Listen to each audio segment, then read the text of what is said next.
Hey guys, welcome to this week's Dots and Dashes. I'm Lynn Kingsley. And I'm Prakasha, and welcome. And today we have got a special guest. Over to you, to Lynn, to introduce our guest today, please. Yes, we've got a very special guest today, Matt Plummer.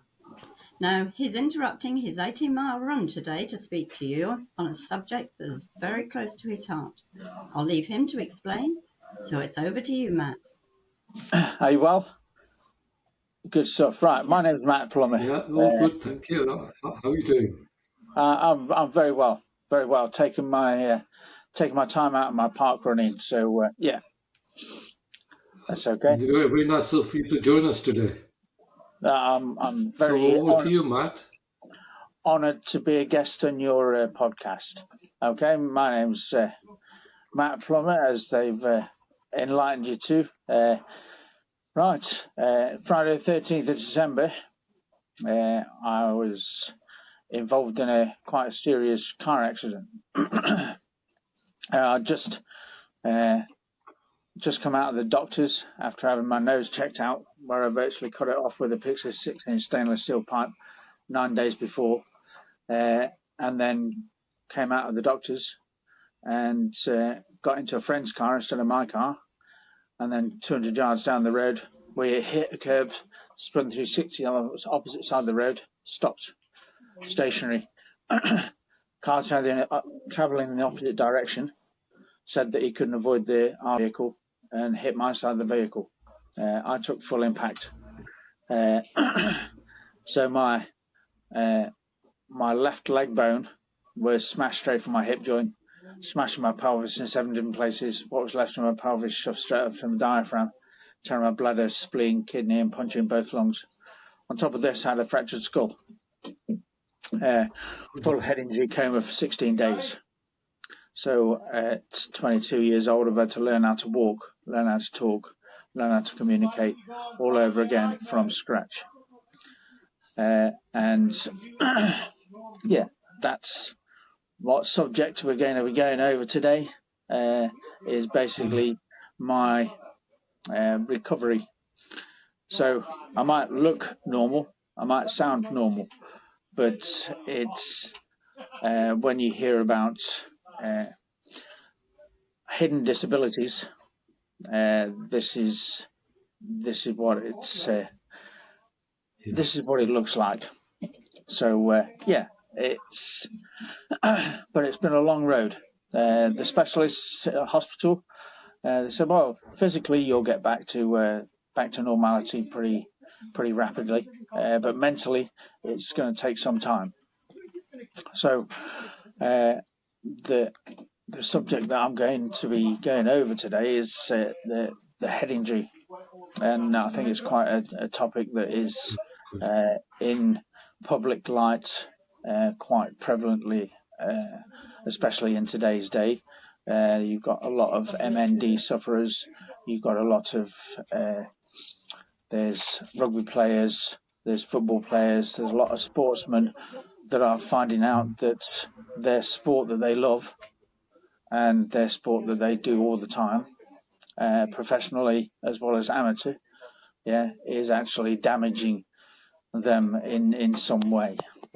So my experience, electrician by trade, and sorry sir, I've got people that are looking for phones. So I wonder if you've got like a group chat with the volunteers or anything. Maybe someone's picked it up. We have got a group chat with Parkrun. Yeah. I can get in contact with them. After I'm just on the podcast at the moment. So right. Yeah, okay. Thanks. No problem. You see, Matt is a very busy person, very well wanted person, aren't you, Matt? Yes. Yeah. Well, it's I've just kind of tried to take myself away to a quiet area, but the quiet area seems to be less quiet than I thought it would be. So yeah, but we go back on with with head injuries and Yes.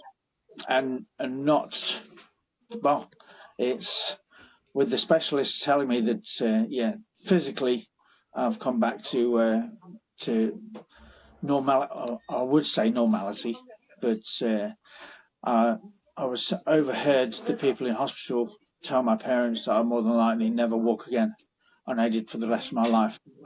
And when I was in hospital, I said to them, right, listen, if I ever get back on my feet, I will run the London Marathon for Millennium. And they're like, yeah, you've had a head injury. Yeah, believe whatever he says. And I did get back on my feet, and I did come back to the best that I could. I was given clearance to start training in the gym in '98, and carried on with the physical fitness and with the training to basically get myself into a situation that, yes, I did run the London Marathon for Millennium. I did that in 4 hours, 46 minutes.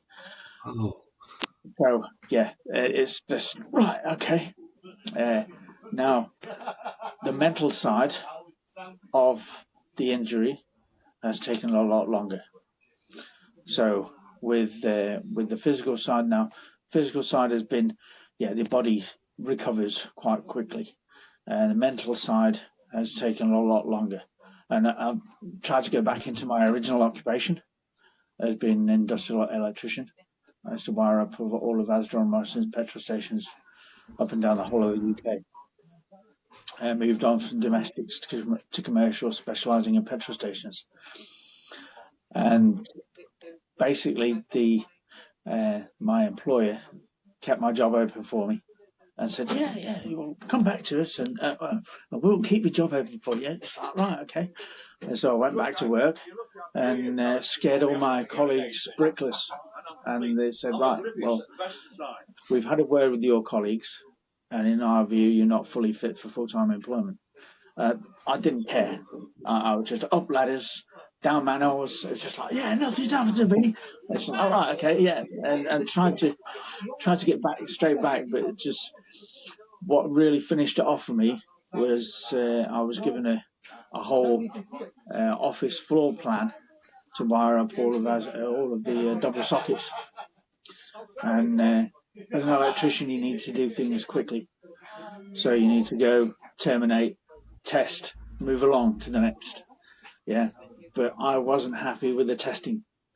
So I'd go strip back all the wires, make off all the cables, test it, and then, no, I'm not happy with that testing. And it's just like, I'd lost my speed. I'd lost my self-confidence. So, whereas being an electrician, you need to have the self-confidence that you're actually confident in the work that you're actually doing. But I didn't. I'd lost that. So I had to go back to my employer, and they said, well, in our view, you're not fully fit for full-time employment. So go off, reassess your career path, and we'll keep your job open for you for whatever you decide. Right, okay. I've been involved in computers since 1980, so that was a hobby of mine.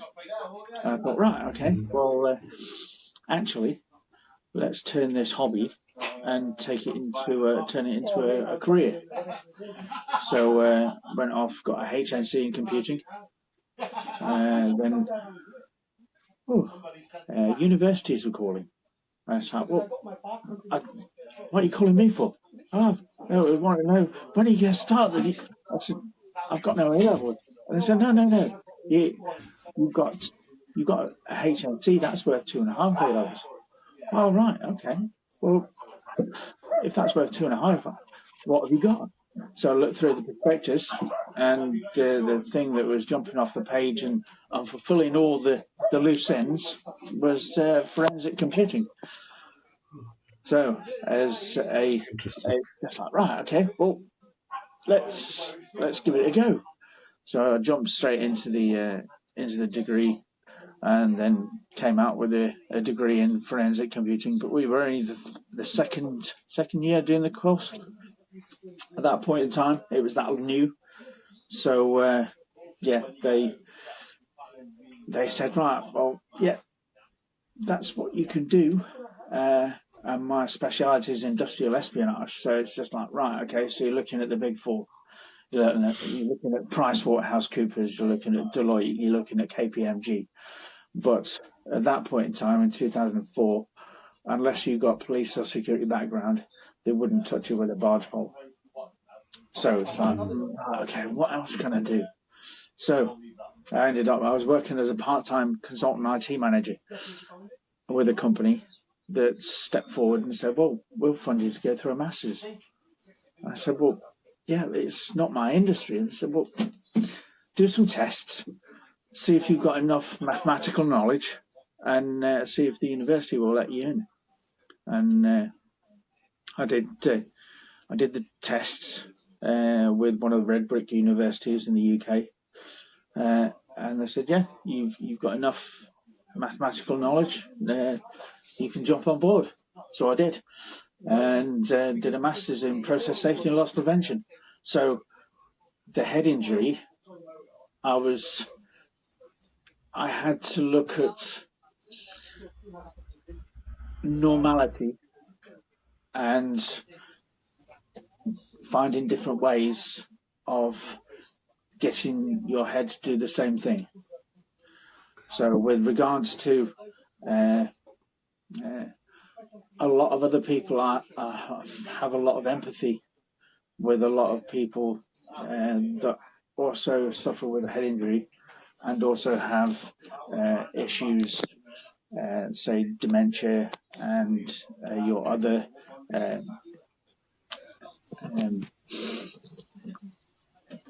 head trauma issues. So it's just, and there are ways that you have to treat your mind. You can do, I mean, my frustration was I knew what I wanted to do, but the signals in my head weren't connecting to your body. So you have to have different strategies and put strategies in place to actually cope with that task that you're wanting to do. So that's why every day, for myself anyway, I had to live life out of a notebook. So even down to the smallest of little details, right, what was I doing then? What was I doing here? What was I doing then? And I got little notebooks that I was just filling it up, because if I didn't write it down, as soon as I did something else or got distracted, it was gone. So I had to find a way, a mechanism, a strategy, which is where, as long as you have a strategy in place, then you can overcome anything. So and that was right. Okay, let's deal with this. Let's get over the line. So that's my day to day nowadays. Is now I have to live by notes. I have to live by a strategy. So I'm finding that there are lots of different things in life that are actually playing to the same sort of playlist. So there are lots of things, and it works out in lots of different ways also. So say, for instance, the work that I'm doing as side hustle, you have strategies that you can put in place, and then you can work through those strategies, and then you have the end goal. But if you haven't got the strategy, then you're kind of out in the abyss. So it's the same with the head injury. Yeah, you go along, and then all of a sudden, it's just like jumping off a cliff and going out into space, and you can't sort of get a direction. So as long as you have your strategies in place, and as long as you take your list and you have your function, then you have something to revert back to. And that's how I've got to where I am today. So it's just and it's it's more, and I felt very on my own, that you didn't have anybody that you could talk to and anybody that could really understand what you were going through.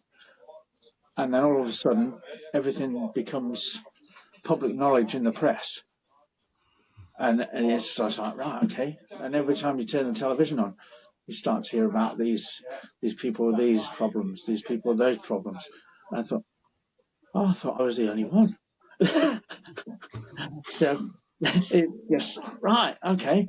And yeah, and all of a sudden, it's just, you have, in the news, you've got a lot of mental problems that you find in the whole world is coming into light. With you've got children with ADHD, you've got a lot of the common denominators, and it's all being put down to without having that knowledge, without having people like me that will talk about things. I don't. I'm an open book. I don't care. I will talk. My problem being, I have to say things when it comes into my head, because if I don't say things that come into my head, then they're gone. You know what I mean? So it's just like, right, okay. So there's no sort of filter. It's like, right, okay, whatever comes in, because if I don't say it as it comes into the mind, then it's gone. You've kind of lost that ability to filter it and to put it into a short-term memory, because if you put it into that short-term memory, when you try and think about it again, it's gone. So it's just like, oh, right, okay. Yeah. So Matt, how often do you run? How often do I run? I run every week. I run a park run, which is a 5K. And just at this present moment in time, I'm in the last 42 days before London 2025. So it's like, right, okay, that's it. Look forward to this, and that's one of the issues with a lot of other things in life that are happening, because I would have wanted to go to the live show with everybody else from OLSP, but right, okay, I can't make that, but I want to be down. I'm down there that month, but later on in the month, because I'm running around the place. So yeah, but it's a very interesting story, Martin. Thank you for sharing what you say. The issue with brain injuries is quite serious for a lot of people, isn't it? And I think a lot of people are not aware what issues you may have faced, you see. Yeah, it's very much that there's a lot of press recently about hidden disabilities, and the fact that people might look the same, might sound the same, but actually their head doesn't work the same as other people. So, and it's frustrating to be in that position with quite a few, because you don't know, unless, like people nowadays, they have a card that says that yeah, I've got a hidden disability, and there's quite a lot of people that are not. Well, there's more that are coming out now, but people don't want to tell others that they have hidden disabilities. Stigma about it, isn't it? There's a stigma. People have a stigma that what would people think of them. Very much so, and it is, like you say, it's a stigma that people don't want to talk about it. But it's more, people are more relaxed about it nowadays, and they're more. I think with the press and with a lot more celebrities that are coming out, oh yeah, I've got this disability, I've got that, and I've got children that have got these issues as well. that it's more in the limelight. So and that's a good thing. And then you find that there's quite a lot of others that, instead of hiding away in the shadows, they're actually being forthcoming and forthright and coming out of the shadows and saying, well, yeah, I have got an actual problem. I mean, the thing is, with schools, you're getting a lot more with schools that, because of the knowledge that people are finding and learning about, that you're finding that the kids are being diagnosed with ADHD, with other mental impairments, that with the understanding, or with more understanding, then they can understand and help them more, rather than being placed on one side. Oh, that's the naughty kid, that is. Instead of saying, right, well, that's the naughty kid, if they actually go and do some research into it, they find out that, oh, well, there's a reason why he's naughty. It's not because he just wants to be naughty. Quite a lot of the time, it's because there is a hidden disability. There's a reason why. So, I mean, the prevalence of ADHD is hyperactivity disorder, and it's more, and that I found myself is more triggered. So there's triggers, especially with kids. So kids get triggered with either sugar or E102, so sweeteners, preservatives, stuff that you have in food.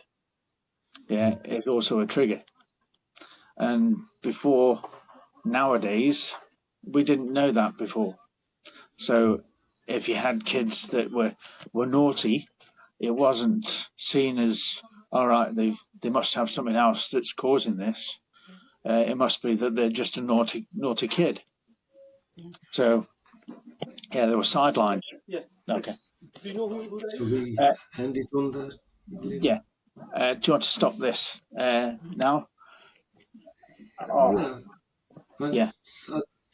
As long as I think you've got to go on your run, haven't you? Well, I've got to go on a run. I've got this this fellow that's still looking for his phone, so I need to just help him out. So, thank you so much, Matt, for being. Sorry. Yeah, but huge inspiration, Matt. You really have.